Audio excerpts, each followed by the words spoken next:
what about, authentic ahadith that seem to be problematic in this regard?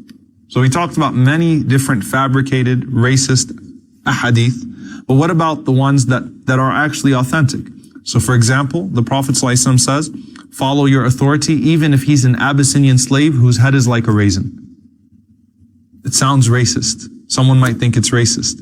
But what is the Prophet ﷺ talking about? Rasulullah ﷺ is saying that even if it's someone that you don't traditionally take as an authority and is of the blackest of black. Why? Because blacker slaves, the blacker you were back then, you were discriminated against more.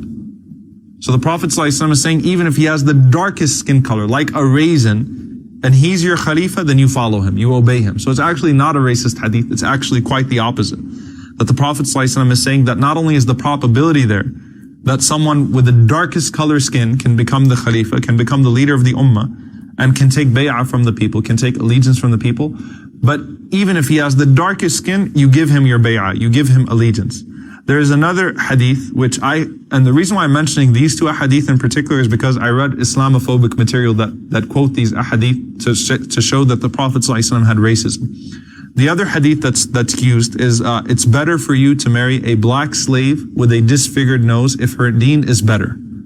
Alright, so Allah subhanahu wa ta'ala says that a believing slave is better than a disbelieving free person.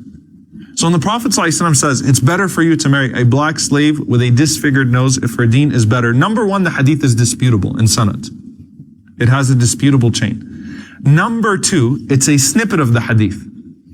The Prophet ﷺ says, إِذَا أَتَاكُم مَّن تَرْضَوْنَ دِينَهُ وَخُلُقَهُ فَزَوِّجُوهُ. If someone comes to you with good religion and with good character, you should marry that person. And the Prophet ﷺ said as well, that if you are called to commit zina by a person who has hasab and jamal, and this is really where the Arabic language comes into play here, and the whole hadith comes into play. If you're called to commit zina by someone who has great status and by someone who has great beauty, then, then reject that. And if a person rejects that, they would be from those who are shaded under the throne of Allah subhanahu wa ta'ala, and so on and so forth. Now, why is this so significant? Because the Prophet ﷺ said, in continuation, it's better for you to marry a black slave. That was a response to what? Hasab. Someone of status. Who has a disfigured nose, which was a response to what? Someone with jamal, with great beauty. So the Prophet ﷺ is not, one of the prominent Islamophobes, he says that the Prophet ﷺ was mocking the way that, the noses of the Abyssinians were, which is completely untrue. The Prophet ﷺ was talking about hasab and jamal. So they're completely exclusive terms in this context here. The Prophet ﷺ was saying, it's better for you to marry a black slave who would also have a disfigured nose than to marry a disbelieving woman. Okay? Of great beauty.